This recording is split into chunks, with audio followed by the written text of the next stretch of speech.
Good morning बच्चों, मैं पल्लवी सिन्हा आज आप लोगों को पढ़ाऊंगी भाषा, लिपि और व्याकरण के बारे में। सबसे पहले हम पढ़ते हैं भाषा क्या है। मनुष्य एक सामाजिक प्राणी है। समाज में रहने तथा अपनी आवश्यकताओं की पूर्ति के लिए उसे अपने विचारों को दूसरों के सामने प्रकट करना पड़ता है और दूसरों के भावों और विचारों को ग्रहण करना पड़ता है। यह कार्य मनुष्य भाषा के माध्यम से करता है। भाषा शब्द की उत्पत्ति संस्कृत के भाष धातु से हुई है। भाषा शब्द संस्कृत के भाष धातु से आया है, जिसका अर्थ होता है बोलना। मनुष्य कोई भी भाषा बोलने के समय जो बोली निकालता है वह भाषा कहलाती है, किंतु यही पशु और पक्षी अगर कोई अपनी अपनी ध्वनियाँ निकालते हैं, वे अपने विचारों को किसी बोली के द्वारा प्रकट करते हैं, तो उसे हम भाषा की श्रेणी में नहीं लाते हैं। जैसे कोयल कू कू की आवाज़ करती है और वह अपनी बातों को प्रकट करती है। शेर गुड़ गुड़ गुर्राहट गुर्राने की आवाज़ से अपनी बातों को प्रकट करता है, पर इसे हम भाषा की श्रेणी में नहीं ला सकते हैं। भाषा का प्रयोग 4 प्रकार से किया जाता है। भाषा का प्रयोग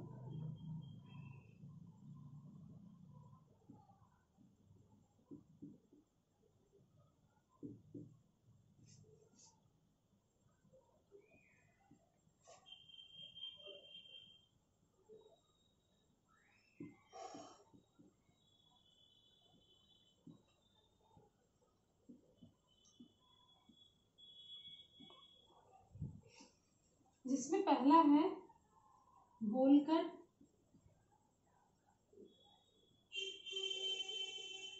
दूसरा है सुनकर, तीसरा लिखकर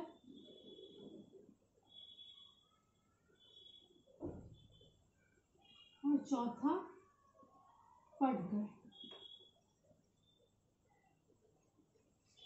भाषा के 4 जो प्रकार हैं, जिसे 4 प्रकार से जो प्रयोग में लाते हैं, वह है बोलकर। हम अपनी बातों को बोलकर प्रकट करते हैं और दूसरे उसे सुनकर ग्रहण करते हैं। उसी तरह से लिखकर जब हम अपनी बातों दूसरे के सामने बताते हैं, दूसरे के सामने प्रकट करते हैं और दूसरे उसे पढ़कर समझते हैं, उसे ग्रहण करते हैं। अब भाषा के रूप। मनुष्य ने सबसे पहले बोलने की भाषा का आविष्कार किया, किंतु मौखिक भाषा का आविष्कार हुआ सर्वप्रथम, किंतु उसे अपने सगे संबंधी जो दूर रहते थे वहां तक पहुंचाना बहुत ही कठिन था। इसलिए मनुष्य ने फिर लिखने की भाषा का आविष्कार किया और इस तरह से भाषा के 2 रूप हैं।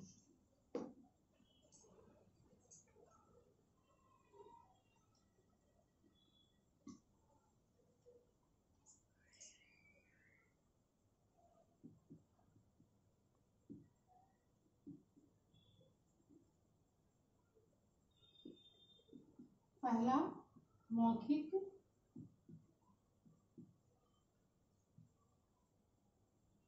और दूसरा लिखित।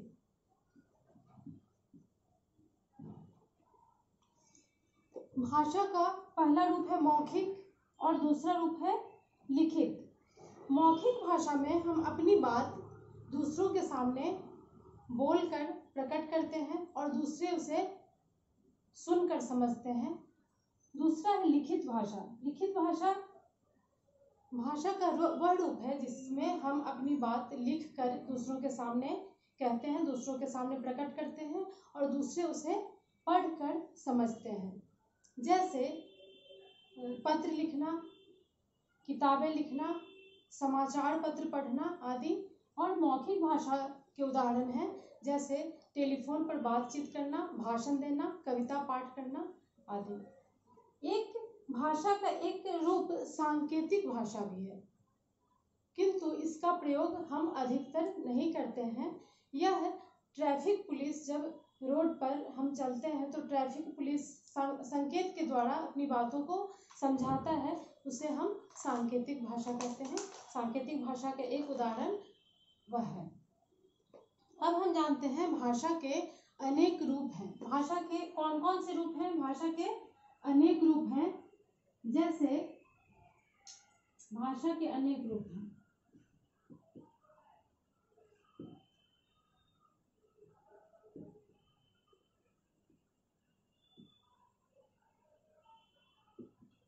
पहला है मातृभाषा।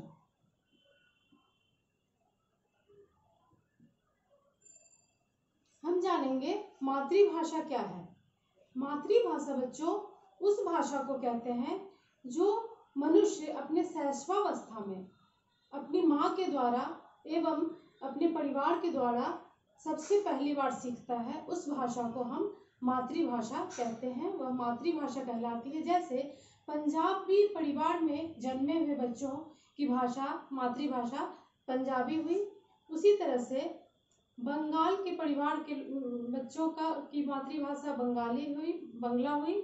और केरल में जन्मे बच्चों की मातृभाषा मलयालम हुई। इस तरह से मातृभाषा वह अपने माँ और परिवार के द्वारा सीखता है।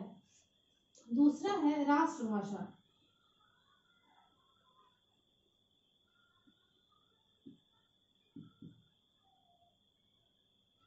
दूसरा है बच्चों राष्ट्रभाषा। राष्ट्रभाषा किसे कहते हैं? तो राष्ट्रभाषा किसी भी राष्ट्र का, किसी भी देश के अधिकतर लोगों द्वारा बोली जाने वाली भाषा को हम राष्ट्रभाषा कहते हैं। हमारी राष्ट्रभाषा, हमारे देश की, भारत की राष्ट्रभाषा हिंदी है। भारतीय संविधान की 8वीं अनुसूची में 22 भाषाओं को मान्यता मिली थी, जिसे हम बताते हैं वह 22 भाषा कौन कौन सी है। पहला है हिंदी, पंजाबी, संस्कृत, गुजराती, मराठी, असमिया, कन्नड़, कश्मीरी, नेपाली, तमिल, बांग्ला, कोंकणी, बोडो, डोगरी, सिंधी, मलयालम, मैथिली, उड़िया, तेलुगु, उर्दू, मणिपुरी, संथाली। ये इन भाषाओं को हमारे संविधान में मान्यता मिली है और इसमें साहित्य की रचना होती है। अब हम पढ़ेंगे राजभाषा के बारे में। तीसरा राजभाषा।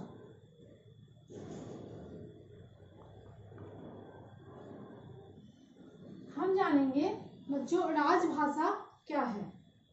तो किसी भी देश, किसी भी राज्य में उस राज्य के कार्यालयों में काम काज करने की जो भाषा होती है उसे हम राजभाषा कहते हैं। हिंदी भारत की राजभाषा है। भारतीय संविधान के अनुच्छेद 343 के अंतर्गत 14 सितंबर 1949 में भारत में हिंदी को राजभाषा की मान्यता मिली थी और हर वर्ष 14 सितंबर को हम हिंदी दिवस के रूप में इसे मनाते हैं। अब हम जानते हैं चौथा बोली।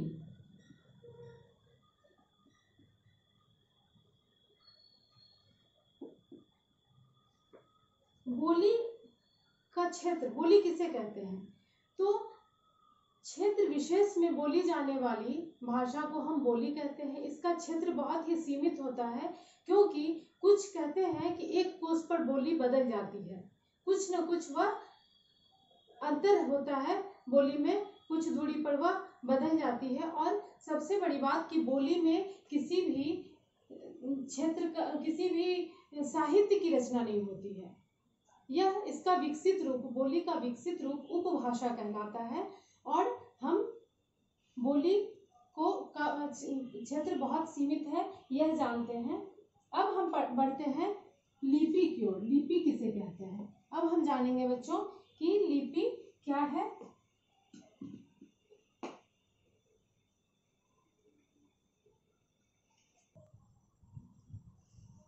लिपि किसे कहते हैं?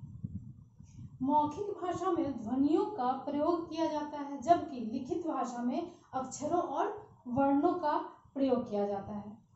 अतः प्रत्येक भाषा में प्रत्येक ध्वनि को प्रकट करने के लिए कोई न कोई विशेष चिन्ह या उन चिन्ह होता है, उन चिन्हों को हम लिपि कहते हैं।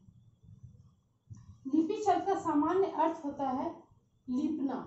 किसी भी भाषा के लिखित रूप का आधार उस भाषा की लिपि होती है। अतः हम कह सकते हैं कि किसी भी भाषा की लिखने की विधि को हम लिपि कहते हैं। लिखने के लिए जो एक चिन्ह निश्चित किए गए हैं उसे हम लिपि कहते हैं। और बच्चों, यह आपको पता होगा कि हमारे देश में अलग अलग राज्यों में अलग अलग भाषाएं बोली जाती हैं। बहुत सारी भाषाएं हमारे देश में ही बोली जाती हैं, विदेशों में अलग अलग भाषाएं बोली जाती है और प्रत्येक भाषा की लिपि अलग अलग होती है। सबसे पहले हम हिंदी भाषा के बारे में जानेंगे कि हिंदी भाषा की लिपि आप सभी जानते भी होंगे कि देवनागरी होती है। तो देवनागरी लिपि में और कौन कौन सी भाषाएं लिखी जाती है यह हम यहाँ जानेंगे। भाषा और लिपि, भाषा और उसकी लिपि।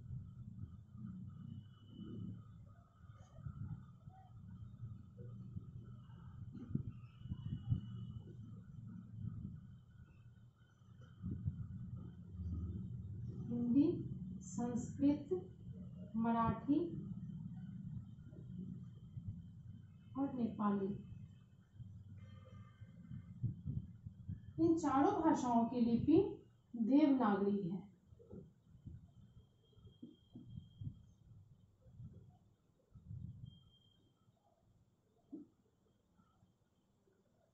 देवनागरी लिपि में ही हिंदी भी लिखी जाती है, संस्कृत भी लिखी जाती है, मराठी भी लिखी जाती है और नेपाली भी लिखी जाती है। इसी तरह से पंजाबी भाषा की लिपि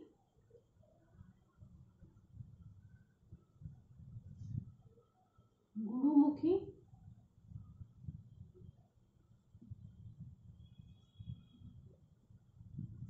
अंग्रेजी भाषा की लिपि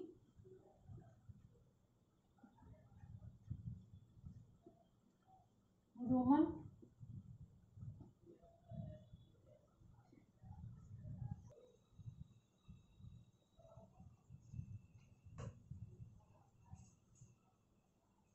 कश्मीरी भाषा की लिपि कश्मीरी,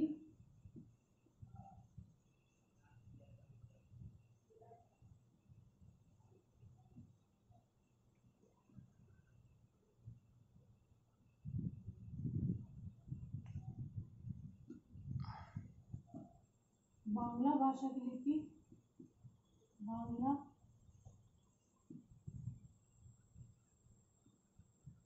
उर्दू एवं अरबी भाषा की लिपि फारसी। इस तरह हमने जाना कि कितने अलग अलग भाषाओं की लिपि भी अलग अलग होती है। अब हम जानेंगे कि हिंदी लिपि का विकास ब्राह्मी लिपि से हुआ और यह बहुत ही प्राचीन लिपि है। ब्राह्मी लिपि से हिंदी भाषा की लिपि का विकास हुआ और फारसी लिपि को दाईं से बाईं ओर लिखी जाती है। अब बच्चों, हम जानेंगे व्याकरण के बारे में। व्याकरण किसे कहते हैं? अब हम व्याकरण के बारे में पढ़ेंगे।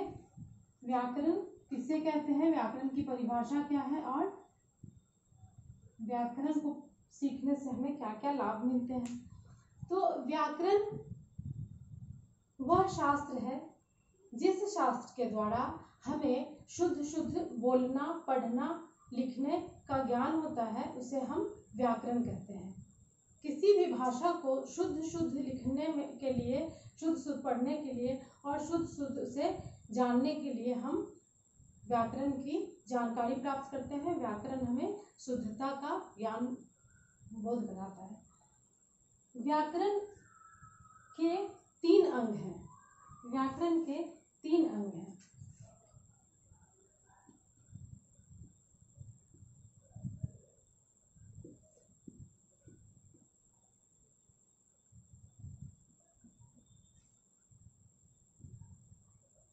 पहला वर्ण विचार,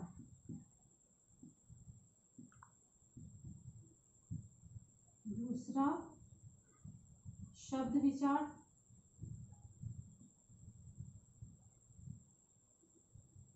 तीसरा तीसरा वाक्य विचार।